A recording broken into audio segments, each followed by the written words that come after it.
بەڵام ئێمە ئەوەی کە مهمە لەم فترەی زمانی دەوڵەتی عوسمانیا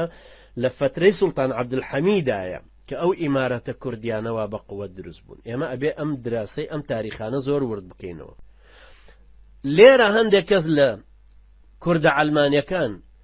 گلەی جارێک لە سوڵتان عەبدولحەمید دەکەن کە کوردی ئیستیغلال کردووە، جارێککە گلەی لەو کوردانە ئەکەن کە چوونە ژێر ڕکێفی عوسمانیەکانەوە. بەڵام ئایا ئەو کوردانەی کە ئیمارەتە کوردیەکانیان دروست کرد لە پێش 1970 لە زمانی سوڵتان عەبدولحەمیدە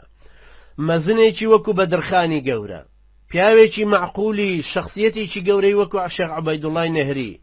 کە تاریخی ئەوروپی پێمانەڵێ کە هیچ کەسێک لەسەر ئەرزی ئیسلامەتیە پیرۆزیەکی گەورە و خەرمانەی پیرۆزی بە دەوری ناوەکەیەوە نەبوو وەکو سوڵتانی قوستەنتینیە و شەریفی مەکە و شێخ عوبەیدوڵڵای نەهری. یەکێکە لە 3 کەس چۆن ئەمە قیاسەکرێتەوە بە جەلال تاڵەبانی. لەبەرەوە ئەو ئیمارەتانەی کە لەو سەردەمەیە لەگەڵ سوڵتانی عوسمانیا دروست بوون، ئەو شخصیەتە کاریگەرانەی لە دەوری سوڵتان عەبدولحەمید بوون، ئەو فرسان الحەمیدیەش کە سوارچاکانی حەمیدین کە 40 کەتیبە بوون کردنی بە 63 اعتیمادی گەورەی کردنە سەر لە پاراستنی دەوڵەتی عوسمانی خۆی، لە پاراستنی ئیمارەتە کوردیەکان و ئەو شەڕانش کە هەر بەو خەیالانەیە کردن بەو سوارچاکانە چ لە بەڵقان بوو بن چ لە شەڕی ڕووس با ڕووسیاش دۆڕاند بێتی. بەڵام یەکێکی وەکو کاگەحمەدی شێخ و کاگەحمەدی شێخە کە فتوای داوە بۆ ئەو جیهادەی کە بکرێ کوڕەکەی خۆشی ناردووە شێخ ئەحمەدی کوڕی. لەبەرەوە وەختێک کە ئەبینین شێخ سەعید و کە ئەمانە بەشدارن لەو جیهادەیە هاتوونەتە پێشە لەگەڵ سوڵتان عەبدولحەمید، ئایا وەکو استراتیجیەتێکی کوردی لە مەدای ئەم 100 ساڵەی بزوتنەوەیکی عەلەمانی کوردی سکولەرستی کە دینەکەی خستۆتە لاوە بە پێچەوانەی تەوژمی ئاوی ناوچەکە هەمووی شەپۆلی ناوچەکە مۆنجەدا ئەم بە پێچەوانەی ئەوە حرەکەت دەکا، ئایا چیمان لێی دەستکەوتووە؟ ئایا ئەو قازانجەی کردومانە چییە؟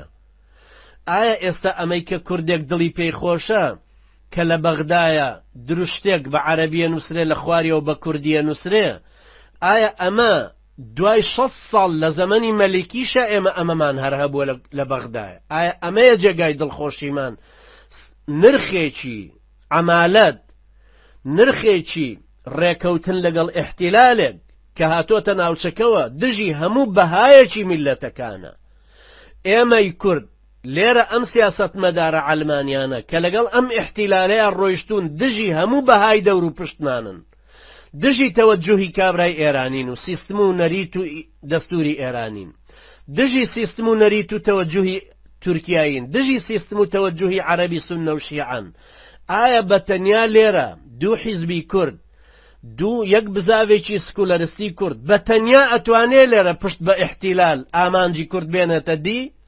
لە کاتێکە ئامانجەکە خۆی دژی سیستم و ئیدارە و نەریت و بەها و دید و تێڕوانینی وڵاتەکانی دەور و بەرمانن؟ ئەنجا ئایا ئەشێ ئەوەندەمان گومانی باش هەبێ بەم ئیحتیلالە کە دەوڵەتمان بۆ دروستەکە؟ ئاخر ئەم دەست لە هەمبانەی بەتاڵەوە دەرچوونەی پارتی وێچێتی ئێستا کە قوڕی بۆ پێون مەرجنیە قوڕەکەش بنەوە بەسەری ئێمە دیسان لەگەڵیان بپێوین.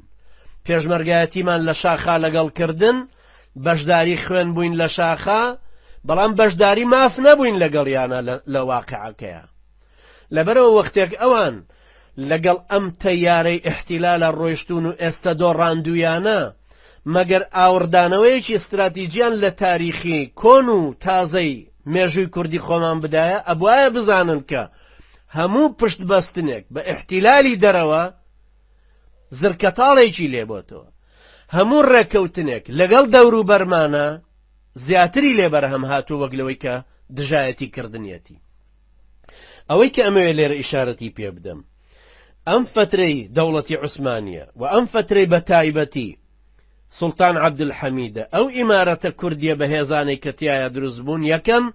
نەیان هێشتووە سنووری کۆنی قاجاری یان سەفەویەکان 1514 شەڕی چاڵدێران دروست ببێ لە کوردستانە. ئەوەی کە ئەو ئیمارەتە کوردیانە ئەو ڕابەرە گەورە مەزنانەی کوردی لە ساڵانی 1970 بۆ 1970 لە مدەی 28 ساڵە ئەو سێ ئیمارەتە گەورەی کە باسم کردن بە نمونە تەڵەن من بە نمونە هێنامنەوە چونکە وتم 18 ئیمارەتە و کاتە هەبوون ئەوەی کە ئەو سێ ئیمارەتە کوردیە لەژێر سایەی دەوڵەتی عوسمانی بەتایبەتی سوڵتان عەبدولحەمیدا دروستیان کرد ئەو هێزی سوارچاکیە 40 کەتیبەیە کە بوو بە 63 کە هەمووی جێمتمانەی دەوڵەتی عوسمانی بوو کە کاریگەر بوو لە پارسەنگی هاوکێشە سیاسیەکەی دەبەڕێکڕاچوونی ئیستیعماری ئەو سەردەمەیە گێڕانەوەی ئەو هێزە گەورەیە ضروریە متمانە بە خۆکردنەکە ضروریە باوەڕ نەبوون بەو سنوورەی لە کوردستانایە ضروریە تەعاملکردن لەگەڵ یەکا ضروریە ئێمە وەختێک کە لە بزوتنەوەی کە لە ئەنسار الئیسلام لێماندرا چێ ئێمەی گرتە خۆی سێ لادەی کوردی ئەودی و یەک ماڵێکی هەورامی 43 برای ئێمەی پاراست دوایی بە سەیارەی خۆی کە گرتبوونی بە سەیارە بردنی بۆ ملاولاو نەقلی کردن و ڕزگاری کردن ئێمە خەڵکی لادەی ئەو دیوی خۆمان ئێرانی ئەهاتنە دادگای شەرعی ئێمە لە بیارە لە کاتێکا ڕئیسی مەحکەمەکەمان ئەبوو وائیل عەرەب بوو کابرای کوردستانی باش ڕۆژهەڵات ئامادە بوو بێتە دادگای ئێمە ئامادە نەبوو بێتە لای یاسای ئێرانی چونکە ئێمە مەزهەبەکەمان بۆ خست بووە ئیش پێمان وتبوو کە ئێران شیعەیە و ئێمە سونی وەختێک دیموکراتی ئێران دێ بە خەڵکەکەی ئەڵێ دیموکراتیتان بۆ دێنم خەڵکەڵێ ئێمە لێرەش ئازادین ئەو دیموکراتی ئێوەیڵێن ئێمە لێرە بۆ لێمان ناکەنەوە بەم شەڕی کە ئێرانەیکە ئەگەر ئەو ئەڵێ شیعەگەرێتی تۆ بۆ ناڵێ سونیگەرێتی بالمقابل چەندی ترت لەگەڵا دێ ئەگەر کابرایەکی کوردی باکوور کە ئەبینێ ئۆردوغانەڵێ حەنەفی و سوڵتانی عوسمانی تۆ بۆ ناڵێ شافعی و بەدرخانی قەدیم کە تۆ شافعیەتێکە تەرح کرد چەند مەلای شافعی مەذهب لە سەراسەری تورکیا دێتەوە لەگەڵ تۆ خوێندنەوەی زەمینەی نوێ نەگوا بزانی ئەمەی بەدەستەوەیە سەرمایەکە و دەست کەوتو ئەمە هی تۆ نییە ئەسڵەن تۆ پێش منیژە زانی کە هی تۆ نییە یعنی یەکێکی وەکو فازڵ میرانی یەکێکی وەکو فواد مەعسووم نازانێ ئەسڵن ئەمەی کە ئەوی تایە ئەم چەترەی بەسەر ئەوەیە هی خۆی نییە خۆ ئەو بە پێشمەرگەی خۆی دروستی نەکردوون موالیدی نەگرتون سەربازی کوردی دروستکە ئیمارەتێکی مەرکەزی دروست نەکردوون بودجەیەکی مەرکەزی لە واریداتی کوردستانەوە بۆ خۆی بۆ نەتەوەکەی سەرف نەکردوتەوە وەکو کە میر بەدرخان سەرفی کردوتەوە خۆنەی کردوتەوە بە بارودخانە و تۆپخانە وەکو میر محەممەدی ڕەواندوزی کردوێتی خۆ زاهیدانەش تایە ناژی وەکو شێخ عوبەیدوڵڵای نەهری تایە ژیاوە لەبەرەوە بە هەموو مەقایسەکان ئێوە قەرزاربارن ئێوەش دۆڕاون لەبەرەوە ئەوەی کە ئێمەتان خەڵکەکەتان پێچەواشە کرد بە مەدای ئەم 100 ساڵە دەستی لێ هەڵگرن ئەو سکولەریزمەی کە ئێوە بەدووی کەوتون تەراوێلکەیە سەرابێکە ئێوە پێتان وایە شت بەرهەم دێنێ بەڵام لە دوورەوە ئەزانن ئاوە کە ئەیگەنێ تەماشاکەن هیچ شتێکی تیان نییە هەر بیابانێکە و نەبۆتان کۆتایی پێدێ نە ئەشتوانن لێ ڕاوەستن لەبەرەوە زۆر ضروریە برانی بەڕێز ئێمە وەختێک کە باسی ئەم زەمانە ئەکەینەوە ئێستاش کە هەست پێکەین زۆر بە ناسۆرەوە زۆر بە ناخۆشی زۆر بە ناڕەحەتی کە ئەیبینین ئێستا ئێمەوە هەست پێکەین هەمان ڕۆڵ کە بەسەر کووردا هات هەمان کڵاو کە لە 1920ەکانە خستیانەوە سەری کورد خرایەوە سەری کورد جارێکی تر لەبەر ساویلکەیی ئەو کەسانە کە پێیان وایە ئێمە ئەبێ بیر و باوەڕی شوێنێکی تر بێنین چەند ماندوو کۆمۆنیستەکان چەند ماندوو بوون لە سەرەتای 60ەکانەوە هەتا کۆمۆنیستیان بە خەڵکی چەسپان مارکسیەکان چەند ماندوو بوون تاکو کۆمەڵی ڕەنجدەران بتوانێت لە دەیەکە بەدیلێکی مزگەوت دروستکە تۆ کە هەموو شتان نەزانن بەبێ ئیستیسنا پارتیش و یەکێتیش و کامەی زۆر عەلمانیشە لە هەموو وڵاتی ئیسلامە کە لێ قەومێ پەنادێنێتەوە بۆ ئیسلام بۆ بەگەڕخستنی وزەی گەلەکەی هانا بۆ ئیسلام دێنێتەوە دەی وەرە خەڵکم بۆ کۆکەرە سەر لە ناوی بنەرەوە جیهاد. قادری حاجی عەلی کە ئەندامی مەکتەب سیاسی یەکێتی بوازی هێنا لە یەکێک لە مەفرەزەکان و لە شەڕەکانیانە لە شار باژێر، دوانیان لێ کوژرا بوو، مەیتەکەیان هێنایەوە بۆ باڵخێ گوندێکە لە شار باژێر. ئەو کاتەیەکێکی لێبوو ناوی مەلا یونس بوو لە سلێمانیەوە ڕای کردبوو، ئیمامەتی بۆ کردن. قاری حاجی عەلی پێی وت زستانیش بوو، وتی باسی شەهیدمان بۆ بکە مامۆستا.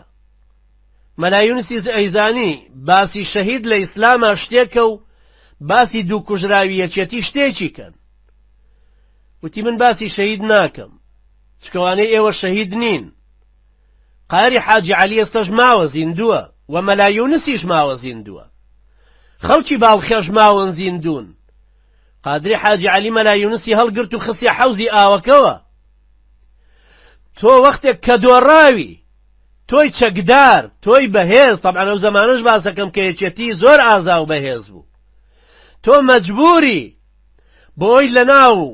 کۆمەڵگەی کووردا جێگات بێتەوە، تکا لە مەلا یونسێک بکەی بڵێ بە شەهیدی خۆتیان قبوڵکە. مەلا یونسێکی بێچەک، مەلا یونسێکی هەڵاتوو لە گوندێکی وەکو باڵخەیە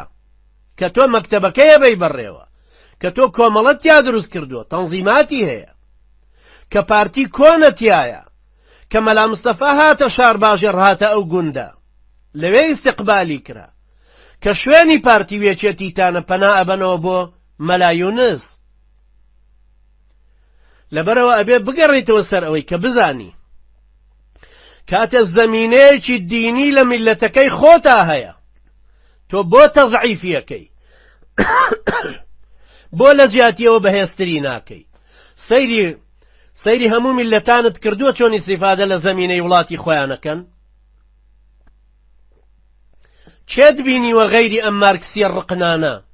زەمینەی وڵاتی خۆیان وێرانکەن؟ لەبەر ئەوەیە کە ئەڵێن گەڕانەوە سەر مێژووی خۆمان، گەڕانەوەیەکی ئاقلانە، خوێندنەوەیەکی ئاقلانە، ئێمە بینەوە سەر ئەوەی کە بزانین فعلەن ئایا ئەو ئیسلامەی کە ئەیڵێن بەدیلە، فعلەن ئیسلام وەکو فکر، ئیسلام وەکو دیدێکی سیاسی، ئیسلام وەکو تیۆرێکی سۆسیۆلۆژی پەروەردەکردنی کۆمەڵگەکە، ئیسلام وەکو زەمینەیەکی قایم کە بزاوێکی لەسەر بوەستێ، ئایا فعلەن ئامادەی ئەوەیە؟ ئێوە خۆتان نازانن ئیسلامەکە چییە، چونکە پێناسەتان بۆ ئیسلام پێناسەیەکی ڕۆژئاواییە بۆ دین. لەبەرەوە ئێوە ئەگەر دینەکە وەکو خۆی بناسن، مەلا مستەفایەک کە ئێوە شاهیدی بۆ ئەدەن، خەڵکانێکی تر شاهیدی بۆ ئەدەن، وەکو مەلا حسێنی مارۆنسی، ئەو بەڕێزانە ڕەنگە زۆریان مەلا حسێنی مارۆنسی نەناسن. مەلا حسێنی مارۆنسی ڕەحمەتی خوای لێبێ عمری لە 100 تێپەڕی بوو، حافظی قورئان و بوخاری بوو، دەرسی بوخاریە وتەوە، هی باکوور بوو، کوردی باکوور بوو، بەڵام لەگەڵ بەرزانی ژیا، کارتێکردنێکی زۆری هەبوو، تەنانەت ئەو عەقیدەی نووسی بۆ مەلا مستەفا. ئەمە شاهیدی مەلا حسێنە کە خۆم جۆم لێ بووە، جگە لە شاهیدی یەکێکی وەکو مامەسە مەلا عوسمانی ڕەحمەتی خواناس و صالح نەحسەبه کەذالک لەسەر مەلا مستەفا. ئەوە هیچ کە شاهیدی یەکێکی وەکو مەلا حەمدی سەلەفی کە زۆر لێوەی نزیک بۆ وەرناگرین لەبەرەوەی پاراستن بووە. بەڵام بە شاهیدی ئەمانە مەلا مستەفایەک کە بە ئومێد بوو کوردستانێکی ئازادی بکەوێتە بەردەست، ئیسلام بکا بە ڕێسا و یاسایی. ئەگەر ئێوە ئەمانە ژەزانن لە کاتێکا کە بەرزانی لە زەمانی ئەم ڕابوونە ئیسلامیەیان نەبوو، دەوروبەری هەموو مەکتەب سیاسیەکانی ئیبراهیم ئەحمەد و ئەوانی دەوروبەری هەر لە سەرەتاوە ململانیان بوو لەگەڵی، جیابوونەوەی 63 و هاتنیان بۆ ماوەت، کۆبوونەوەی ماوەت هی مەکتەب سیاسیەکەیان کە وتیان ئێمە بە نوکە قەڵەمە مەلا مستەفامان داناوە بە نوکە قەڵەمێکیش لایە بین، بەڵام مەجبور بوون بە نوکە قەڵەمەکەەوە بپەڕێنەوە بۆ ئێران. تەنانەت بەرزانی کە هەڕەشەی لە شای ئێران کرد کە بۆتانە پەڕنۆ ئەو بەر بۆ ئێرانیەکانیش ئەگەر ئێران لەسەر سنووریان دانێ ئێران مەجبور بوو بیان با بۆ هەمەدان لەوێمانەوە دوایی گەڕانەوە بوون بە جاشی 66 کە بوو بە مۆرکێک و نووسا بە ناوچەوانیانەوە لەبەرەوە تەنانەت لەو سەردەمە ئاخیریە یەکێکی وەکو بەرزانیشە هێشتا زەمینەی ئیسلام بە قووەتر بوو لە دوای ڕمانی دوای ئاش بەتاڵیش کە خەڵکی پێڵێت دوای ڕمانی شۆڕشی ئەیلولیش دوای 75 وەکو کەریم سنجاری نووسیوێتی وەکو عەلی سنجاری ببورن وەکو عەلی سنجاری نووسیوێتی ئەڵێ دوای ئاش بەتاڵەکەش ئەگەر ئیستیفتا ڕاپرسی لە کوردستانە بکرایە بەرزانی لە تەرەفێ بوایە و هەموو مەکتەب سیاسی لە تەرەفێ هەر بەرزانی بە شەخسیەتی یەکەم دەرەچوو لە کوردستانە هۆیەکەی چییە؟ مەگەر هۆیەکەی ناگەڕێتەوە بۆ ئەوەی کە بەرزانی هەڵگری فکرێکی عەلەمانی خارجی کوردستانی نەبوو خۆ ئێوە لە مۆسکۆ نەژیان ئەو لە مۆسکۆ ژیە لە رووسیا ژیە بەڵام نەبوو بە مەلای سوور خۆ ئەو کاریگەری کەوتە ژێر کاریگەری محارەبەی تورکیا هی ئێران هی عێراق لێک کاتە بەڵام لەگەڵ بارزانیانە ئەو ڕێڕەوە گەورەیەی بڕی کە گەیشتە ناو یەکێتی سۆڤێت ئەمە هۆی کاریگەریەکەی چییە؟ کاریگەریەکە ئەگەڕێتەوە بۆ ئەوەی کە خەڵکی لەسەر فکری مارکسیزم پەروەردە کرده بوو اعتیمادی کردە سەر ئەو زەمینەی کە مارکسیزمەیڵێ نەخێر بە زمانێکی زۆر سادە و بەسیط کافیە لە ناو کووردا کە بڵێ ئیسلام مانەوێ ئیسلام گەورەترین سەرمایەیە کە لە ناو کووردا هەبێ بەڵام ئێوە چونکە قەدری نازانن لەبەرەوەی غەربیەکان ئەیانەوێ ئێوە ببنەوە بە چەکوش چۆن ویستیان کوردەکان بکەن بە بربەستێک لە ڕێی بەلشەفیکە ئەشیانەوێ و ویستوشیانە ئێوەشیان بۆ ئەوە پەروەردە کردووە ببنەوە بە بربەستێک لە ڕێگای ئەو ئیسلامەیە کە بەو شێوە توندە هاتۆتەوە پێشەوە لە وڵاتانی ئیسلامە بۆی نەبادا ئەو ئیسلامە سیاسیەکە ئێوە ناوێنێن سیاسی نەوەکە ئەو ئیسلامە سیاسیە جارێکی تر بێتەوە سەر حکم دەسەڵات بگرێتە بەردەست ئەگەر وەکو عوسمانیەکانیش نەکا ئەو کاتە ئەتوانێ وەکو چەپیەکانی ئەمریکای لاتین و ئەمریکای باشوور ڕۆڵێکی وا ببینێ میلەتانی خۆی بێنێتەوە پێشەوە اعتیماد کاتەوە سەرزەمینەی فکری وڵاتی خۆی و جۆنەدا بە هەموو تەوجیهاتێکی ئەمریکی و بەرهەڵستی پلانەکانیشی بکە برانی بەڕێز لەبەرەوە بەڕاستی دراسەکردنەوەی ئەم 100 ساڵە یان ئەم 150 ساڵەی مێژووی کورد بە تایبەتی 100 ساڵی دوایینی بەراوردکردنی لەگەڵ 20 ساڵی 1970 هەتاکو 1970 ئەبینین چ کاریگەریەکی گەورەی هەیە زەمینەی چێ بە قووەترە دید و فکری چێ ڕەسەنترە هیچێ لە ناو میلەتی کووردا ئەسەلمێ عیلاقەی بە خوێنەواریشەوە نییە برایانی عەزیزم وا بزانن ئەوانەی سەردەمی بەدرخان و میر محەممەدی ڕەواندوزی نەخوێنەواری زۆر بوو بۆیە نا کارتێکردنی شێ مەحموو بە تەنیا زۆرتر بوو لە هەمووەوەی ڕەفیق حلمی دروستی کرده بوو کارتێکردنی ئێستای مەلایەکیش شێخێکی تەریقە گەورەترە لە هەموو کارتێکردنی مەلا بەختیار و ئاشەکەی لەبەرەوە بەڕاستی فکری ئیسلامی فکرێکی ڕەسەنە لە ناخی کووردا شوێن پێی خۆی کردوتەوە لەبەرەوە زۆر ضروریە سەر لە نوێ دراسی هەردوو لایەن مراجعەیەکی باشی هەمووی بکەینەوە بۆی بتوانین لە پێناوی بەدەستهێنانی مافی ڕەوای گەلی چەوساوی خۆمانە هەمومان بەشدار بین لەوەی کە چۆن بتوانین ئەو زوڵمە لەسەر میلەتی خۆمان لابین و ئەو مافڕەوایانەی کە هەیەی بۆی بەدەست بهێنین خی پەروەردگاری ئەمە شوێوەش سەرکەوتوو بکە و هیدایەتمان بدا بۆ ئیسلام بمانکە بە ئەداتی قەدەری خۆی بۆ سەرخستنی دینەکەی هەرچەندە دەرسەکە هێشتا تەکمیلەی نەبوو بەڵام ئومێدەوارم کە بتوانین تەکمیلەی بکەین و دوایش ئینشاءڵڵە بینە قۆناغی دوای 1970 واتە ئەنجا قۆناغی سکۆلەرستی کە بەشی یەکەمی ئاساری پاڵنانی یەکەمی پێوە ماوە کە لە شۆڕشەکانی ئەو بەڕێزانەی ترەکە ئینشاءڵڵە دێن باسییانەکەین هەتا کارتێکردن لەسەر مەلا مستەفا خۆی دوایی شۆڕشەکانی ترکە بە دواییە چونکە ناکرێ بڵێن ئێستا یەکێکی وەکو نێچیروان بەرزانی کە حکومەتە با بەڕێوە وەکو ئەوەیە کە باپیری ئەی برد بەڕێوە باپیری کە ئەیود من ئەمەوێ کوردستانێکی ئازاد بەڕێسایەکی ئیسلام ببەم بەڕێوە بەڵام نێچیروان بارزانی بە واشنگتن تایمز ئەڵێ لە 24/5/2006 ئەڵێ پێم باشترە کوردێکی مسلمان ببێتە مەسیحی وەک لەوەی ببێتە مسلمانێکی توندڕەو. ئەمە لە واشنگتن تایمز لە 24/5/2006. خی پەروەردگار ئێمەش ئێوەش سەرکەوتوو بکە. أقول قولي هذا واستغفر الله لي ولكم وجزاكم الله خيرا. والسلام عليكم ورحمة الله وبركاته.